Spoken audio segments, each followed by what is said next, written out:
So before we start the diagnosis, world exclusive diagnosis of the day's daily Fleet Street titles, which we say collectively on the evidence, strictly on the evidence, is a collection of lying racist deniers.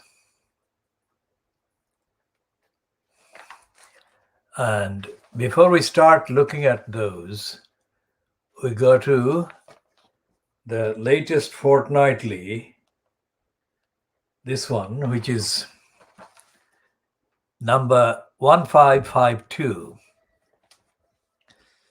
And the dates, it's a fortnightly, so the official fortnight covered is Friday the 23rd of July to 5th of August, which would be logically the Thursday, 2021. And here is a short piece in the issue, and it says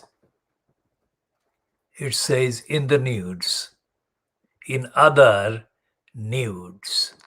Now that is a piece that reads, Tower Hamlets councillor checks in to online meeting on his phone, then has a shower, full stop. On emerging from shower, he accidentally switches his phone camera on. To the horror of fellow councillors, whose waving and hollering he does not notice because the phone is on silent. Now, this is a very short piece indeed.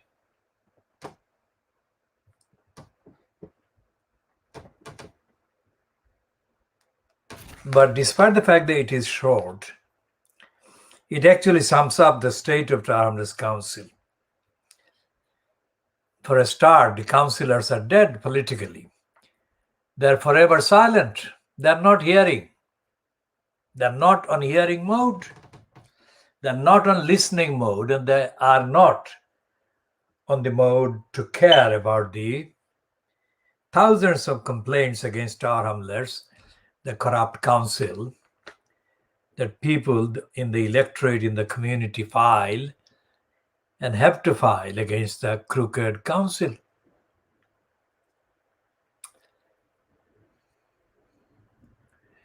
So what we have there is that there is a meeting. It doesn't say what meeting this particular councillor was taking part in at the time when he lost his sound, and he lost his contract, and he lost his modesty. And we shall be talking about that in extensive updated details later. But that piece is not something that the private eye was looking for. Obviously, it was sent to private eye by somebody or more than one person. The point is that private eye had not published anything accurate as that, in the period since the middle of October 2010, when its edition was published just days before the corrupt election to the corrupt post of the corrupt elected mayor.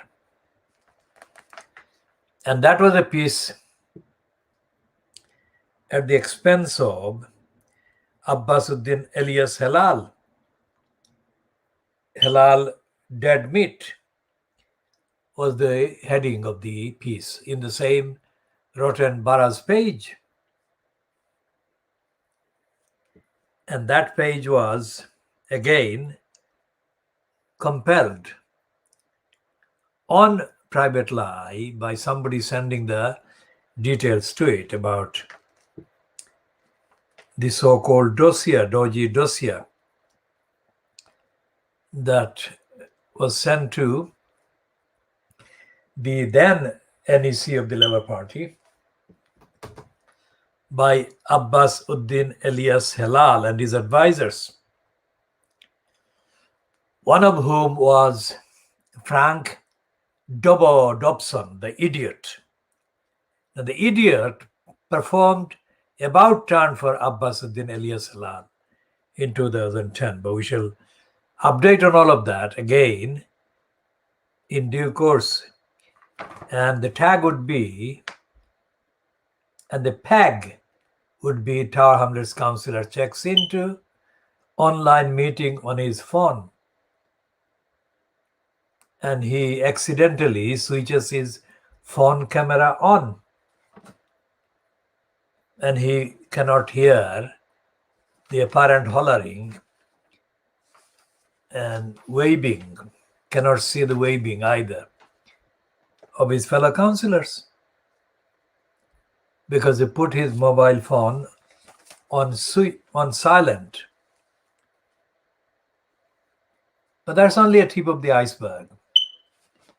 Tower Hamlets is a corrupt council, has been a corrupt council from the word go in April 1965, when it was conjured up along with the 31 other London boroughs as a result of the so-called reorganization of London boroughs. And Tower Hamlets was created by joining together Bethnal Green and Poplar and Stepney. We shall go into details in updated form on those, and also condemn the corrupt private eye idiots, because in their idiotic silence, incompetence about the lack of democracy and accountability, they have completely mispromoted the recently staged criminality of the so-called referendum on the 6th of May 2021 about whether to keep the corrupt mayor post on or not. And the Tower Hamlets Council's corruption is an ongoing criminality that goes on every single minute of every single hour or every single day. Now, the daily bribing Boris Graph, in other words, the Daily Telegraph, and we say Boris Graph because bribing Boris Graph meaning the fact that from 2007 onwards on the records, the owners, the particular owners of the daily bribing Boris Graph decided to take over the ownership on Boris Johnson's politics and political career. And they created a pretext that he would have his name to a few articles during the year as a columnist, and he would be paid £250,000 per column. There is no way that anyone is paid even £200,000. Not just for one column, but a number of columns. So this is a bribe. This was a bribe, a corruption covered up in the pretension of a column. So we shall look at that.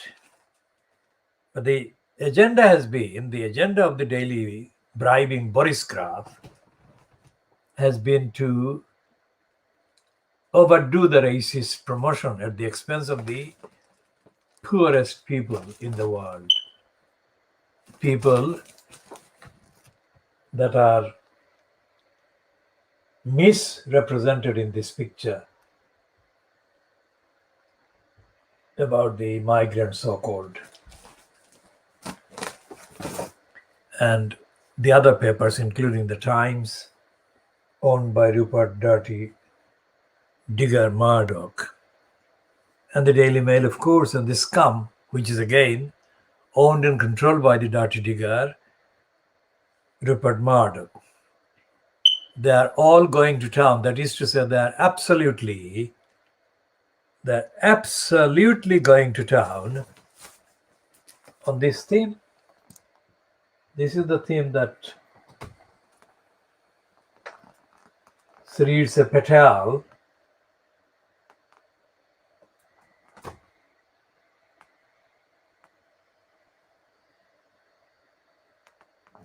Patel is paying £54 million to the French to patrol the beaches, and it says 700 migrants arrive in 2 days. 8,452 is the number of migrants known to have reached British shores so far this year, more than the whole of last year. Now, this criminal piece is criminally intentionally lying and dishonest and untrue, because it doesn't say, number one, the total number of people eligible according to international law to which the UK is a signatory and therefore is obliged to honor. It doesn't say the numbers. It never does say the numbers. Not just the Daily bribing Boris Graf, but the Daily Mail, the Scum, the Times, even the Times. So we shall be looking at these criminals, racist liars of Fleet Street. And let's look at the financial crimes.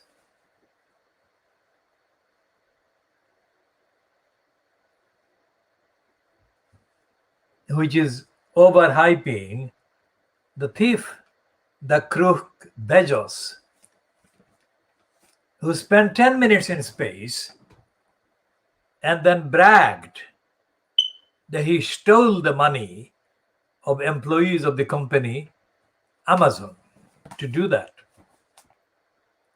That should be the heading. That should be the heading, not the picture of this criminal crook. It's a billionaire crook.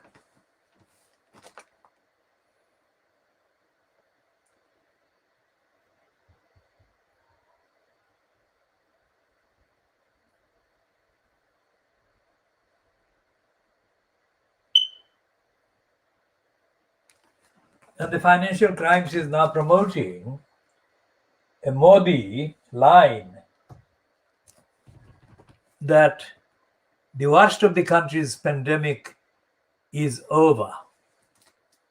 That is according to the propaganda by Modi.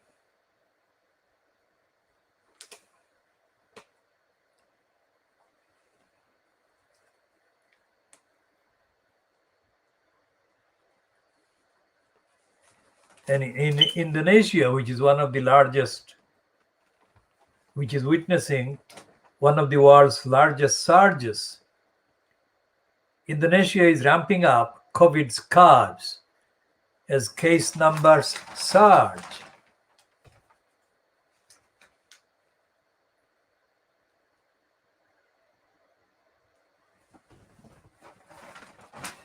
And there is a piece about Dominic Cummings,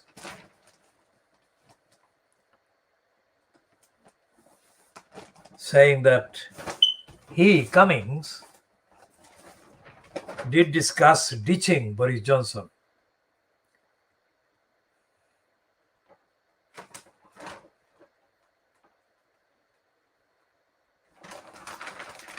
And there is a contradictory item in the Financial Crimes about the so-called reform of the social care.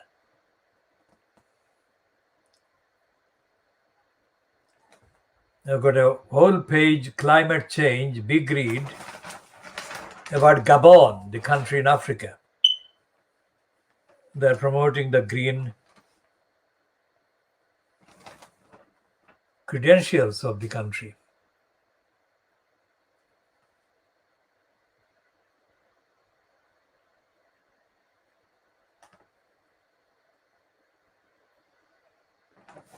And it has got an editorial, two editorials. First one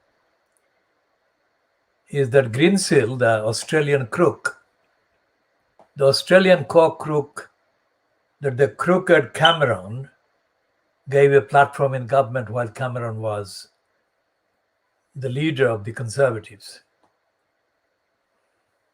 So he said the Greensill scandal is about more than sleaze. Now, what that intriguing headline is about, we shall look at. But we don't believe that the evidence exists for this financial crimes to talk about real sleaze at all. And the second editorial is about South Africa and the incumbent in the post of President, Cyril Ramaphosa. And it says vaguely that Ramaphosa must act to defend South Africa. It doesn't say that Cyril Ramaphosa must act to end corruption in South Africa. Make a difference. So he's saying, the financial crimes editorial,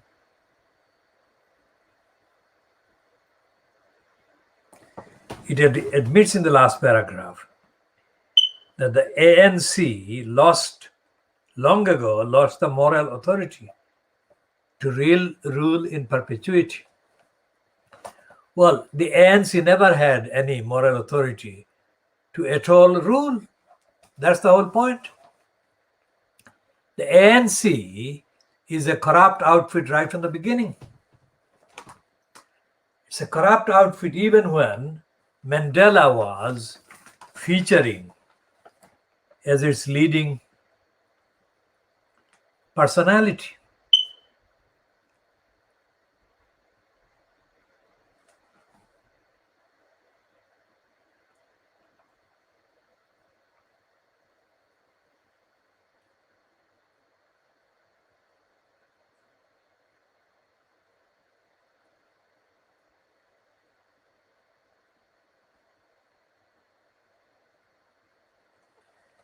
There is a piece about called American Notebook, US Notebook, and it's written by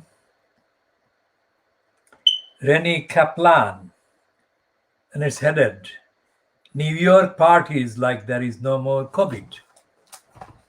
And it says in the last paragraph, in a few months' time, when the financial support schemes end for good, when offices reopen, but some jobs and industries do not come back, when the autumn brings another rise in infections, it seems likely that the psyche will catch up and take a hit. But until then, the party is on. This is the mentality, the psychology of the socially responsible and selfish.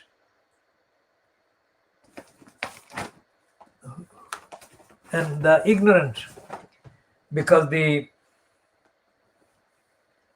absolutely intriguing series of videos that are being posted online from Bangladesh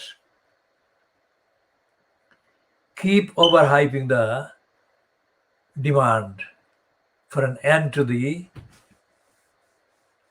restrictions, while Bangladesh is registering serious rises in the spread of infections and in the numbers of deaths from the infections.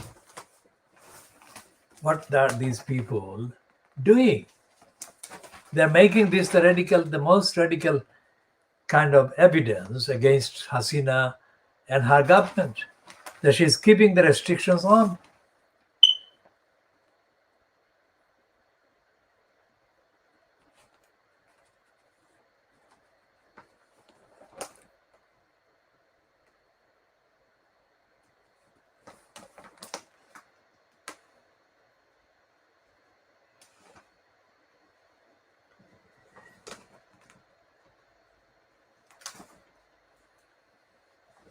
There is a piece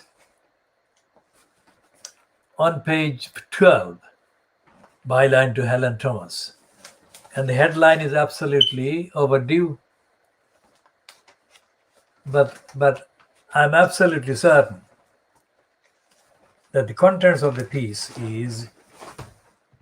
which is deceptive. The contents are not going to bear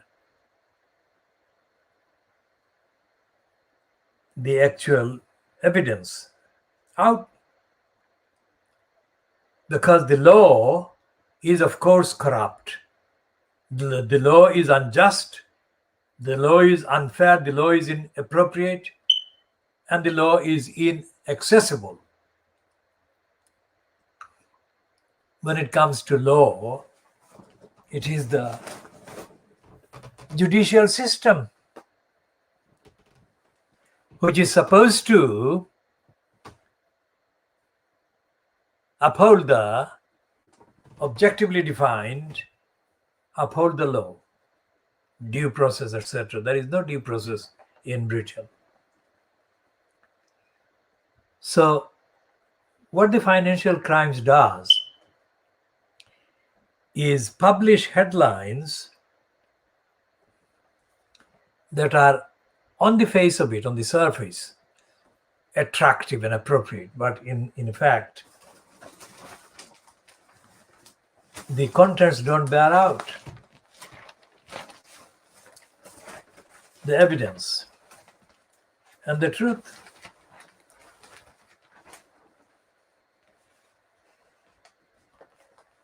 And they say about Gabon, Africa's green superpower.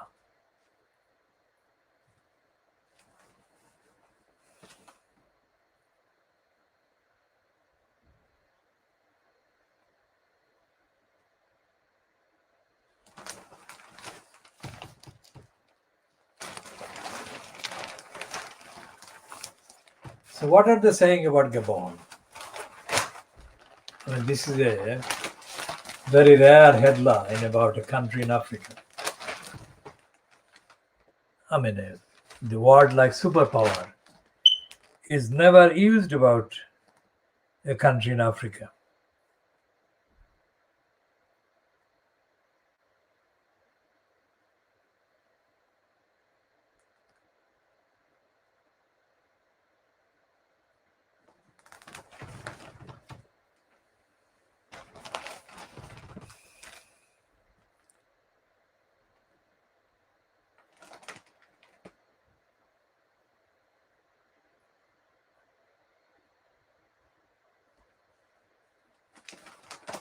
So what are they saying to begin with about Gabon?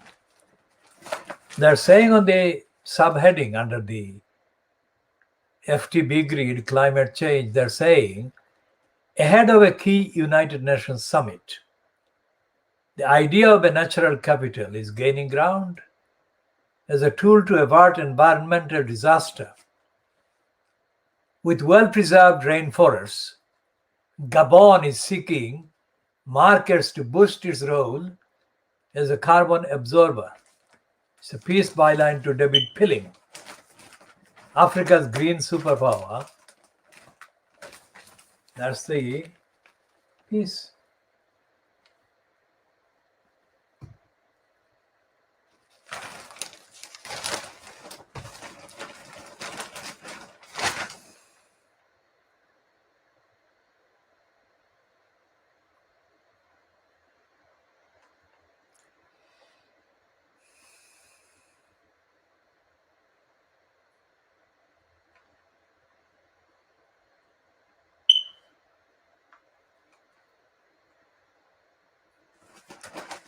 And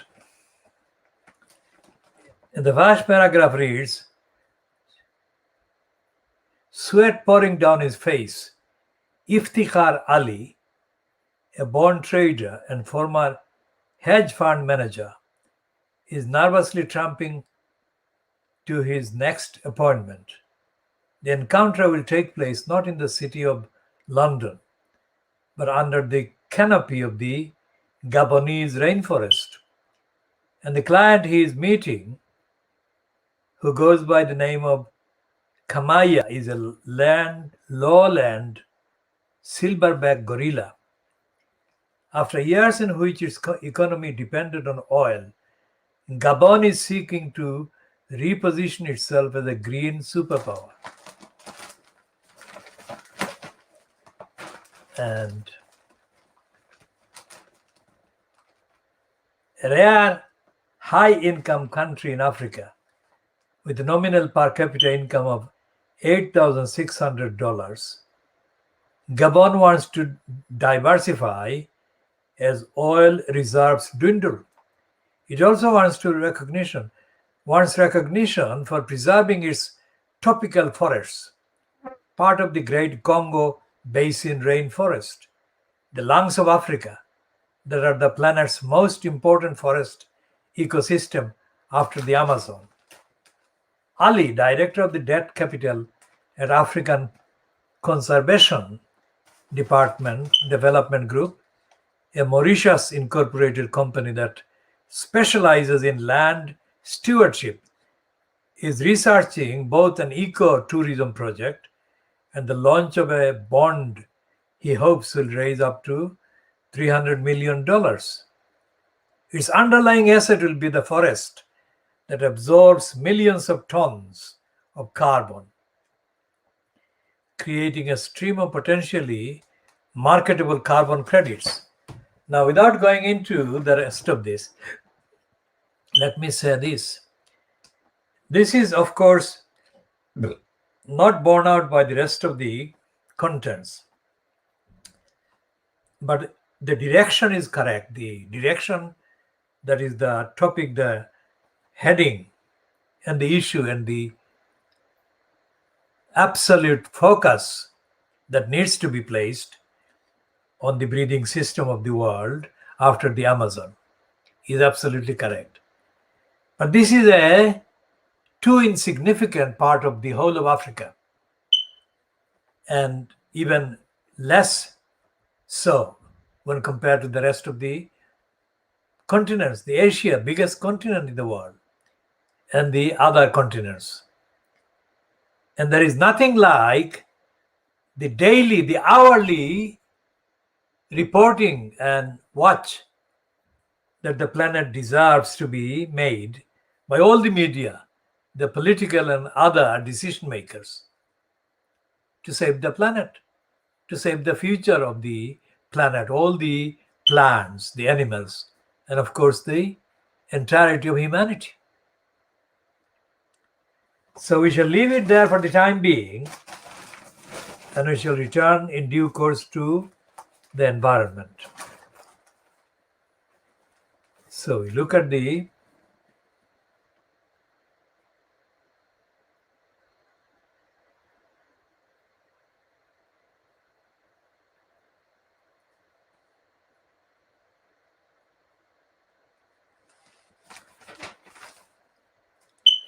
and its front page says that the 3 weeks remain for England to avoid new COVID restrictions. But there is an overhyping of this self-seeking woman, Sue Parkins. Sue Parkins is one of the self-seekers in the media who cannot be kind of stopped. You get rid of her in one way and she surfaces as somewhere else. She's corrupt, she's selfish, she's greedy, she's dishonest.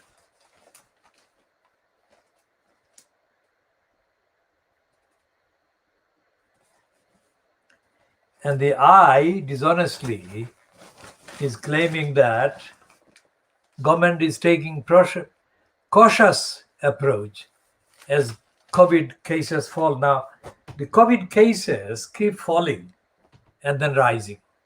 That's the reality. So falling numbers is not a statement that should be used as a reliable guide at all on what is happening.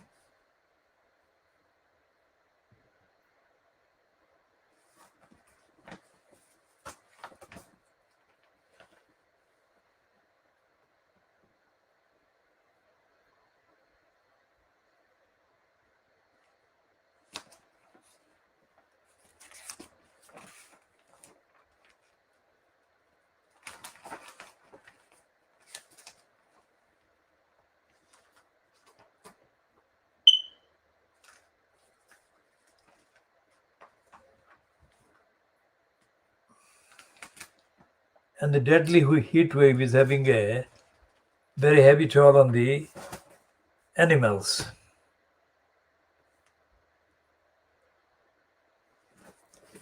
Now we shall go back to that later, but here is the piece.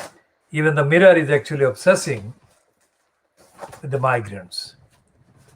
And it's not talking about the UK's obligations to asylum seekers and the obligations to address poverty and hunger and war and famine and massacres and genocides in the countries of the migrants and the asylum seekers' origins.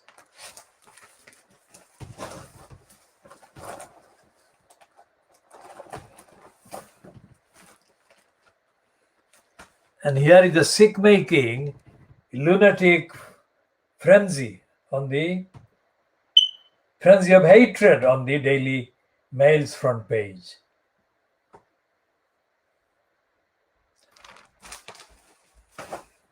Now, again, the Daily Mail is not talking about the obligations, the duties and the obligations owed in international law by the UK and by Priti Patel.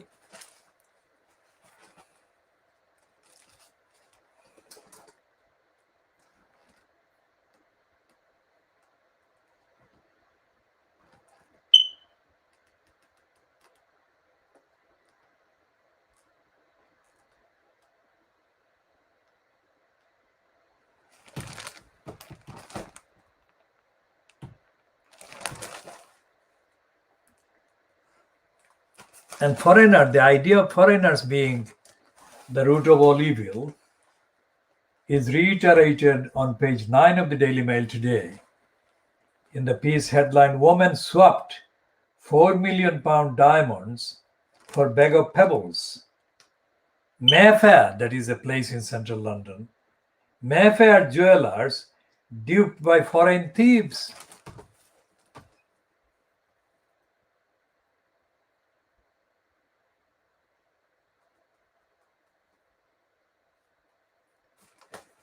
So the Daily Mail is suggesting that Dominic Cummings is probably lying.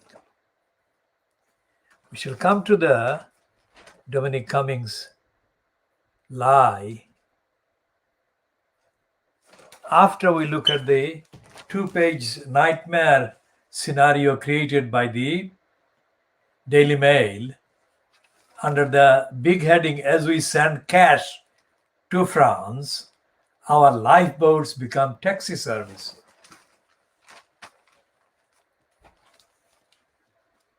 So what are they saying is that the asylum seekers are an invading army of foreign attackers.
There is no mention in the Daily Mirror.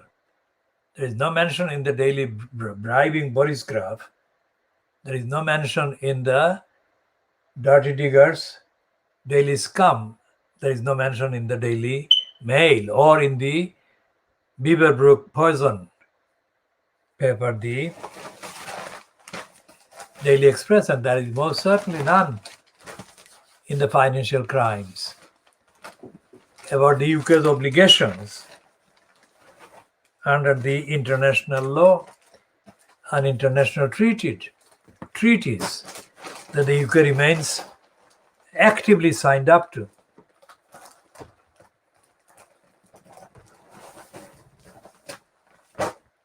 And just to check again, looking at the Daily Scar, there is no mention of the existence of the world, a world order, the United Nations, and there is absolutely no mention of the rule of law, due process.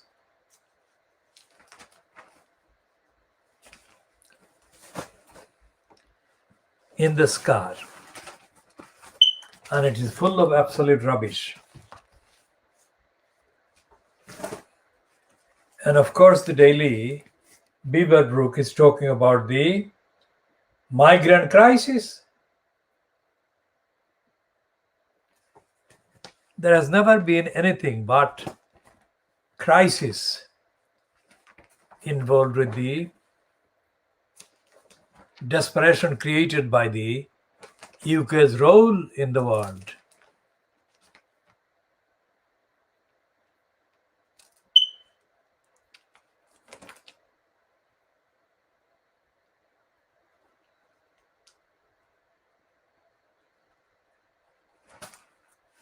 And there is prose and poetry in praise of the big crook Jeff Bezos.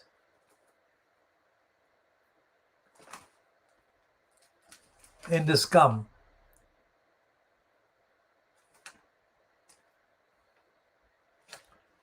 and the Scum is echoing the lying scare against the asylum seekers.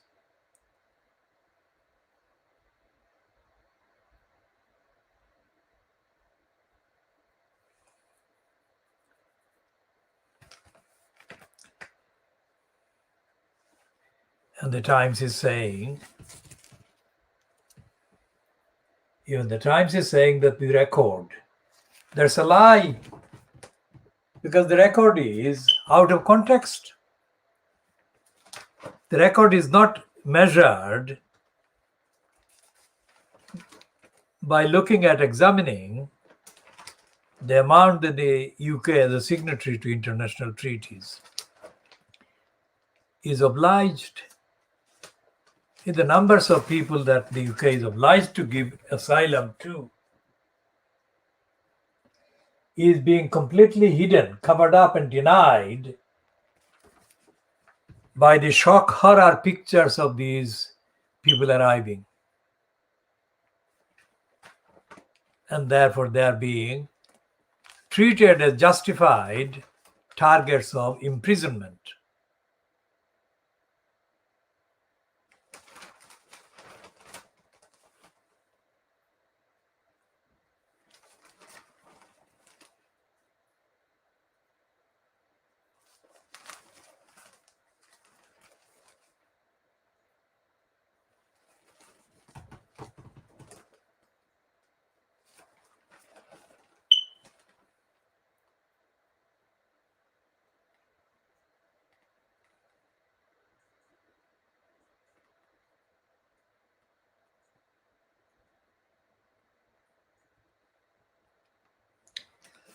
And in Indonesia is the hotspot in Asia for COVID-19.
And there is a cartoon by, it must be a Peter Brooks cartoon. It couldn't be anybody else's cartoon in the Times, which uses the word allegedly spouted by Boris Johnson when he says that only the over 80s were going to die, so no need for lockdown. So it says, let it rip. That is Johnson saying that while holding the card showing over 80s. And death, the image of death is saying will do. And there is the image of the grave, RIP.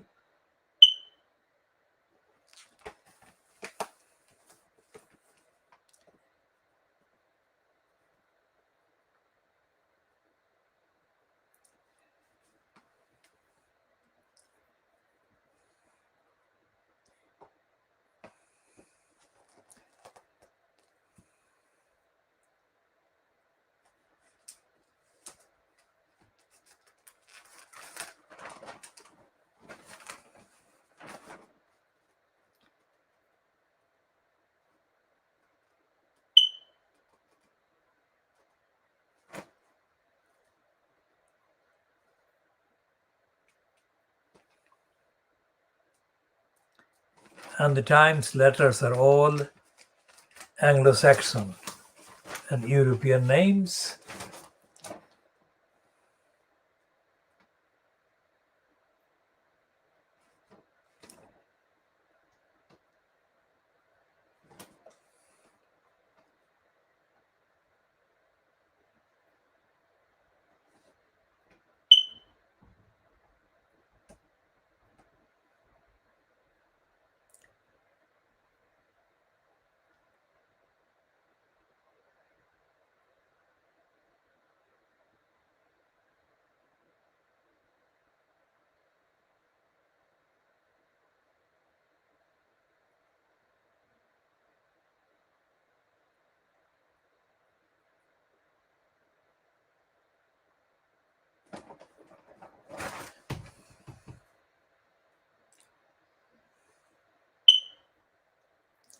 The self-confessed liar and racist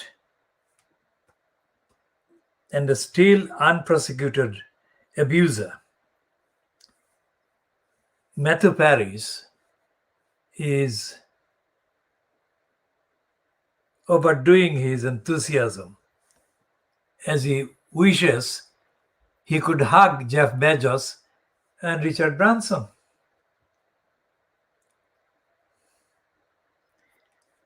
Matthew Paris is a self-confessed liar and a racist who was raised in Rhodesia, now Zimbabwe, and who was a racistly motivated supporter of Una King,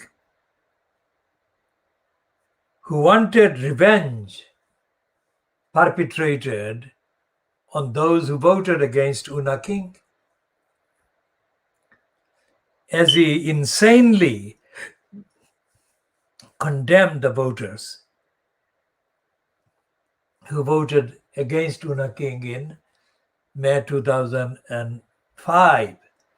This is the month. It was in July 2005 that Matthew Paris condemned the voters of Bethnal Green and Bow. And because we were campaigning against the Crossrail whole plot, he picked on Crossrail, campaigners against Crossrail, and he insanely urged on Ken Livingstone, who was incumbent in the post of the mayor at the expense of London in July 2005. And he said that Ken Livingstone, as the incumbent and also as the promoter, the main agent of the Crossrail project, should drive Crossrail through Brick Lane. I mean, the fact that Matthew, the racist Paris, chose and specifically targeted Brick Lane to be attacked by a Crossrail hole leaves no need for explanation as to his racist motive. Vengeance against the voters of Bethnal Green and Bow who voted against Una King.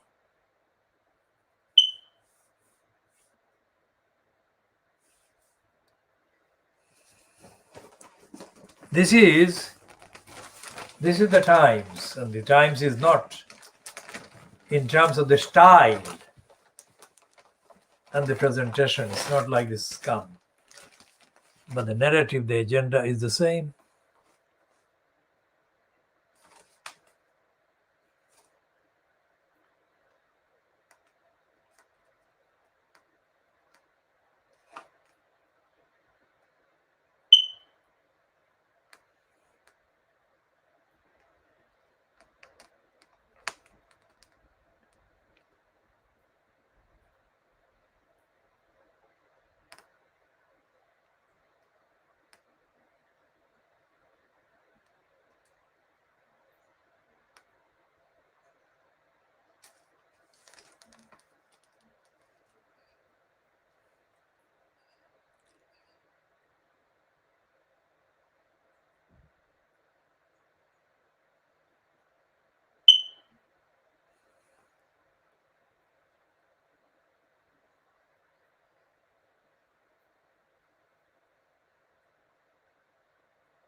So this is a newspaper, the Times, controlled by the Dirty Digger, and many say that he has been keeping it alive. It would have folded due to the cost and the contextual lack of interest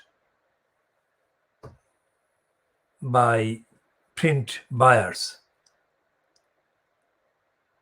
This is a racist paper, and the entirety of Lee Street is absolutely controlled by racists and deniers of the rest of the world and the rest of the truth.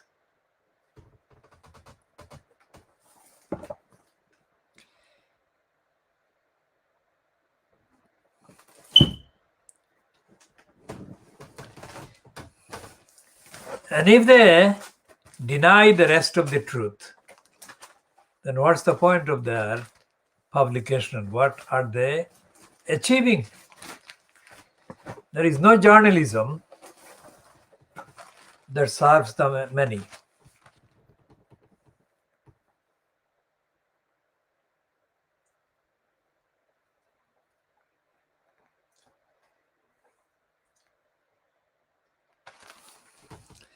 And here is the issue of the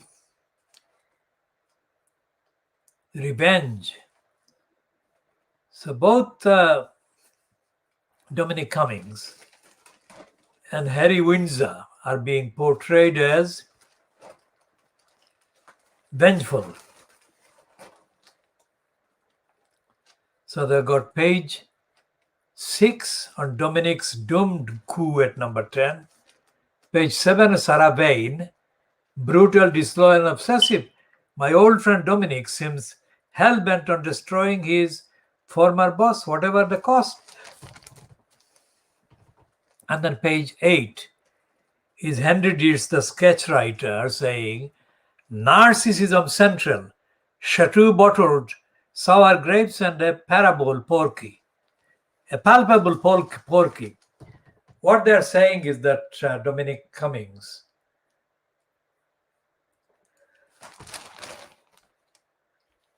is now so desperate that he's lying. So they're trying to undermine the claim that he had tried to stage a plot against Boris Johnson after the 2019 general election.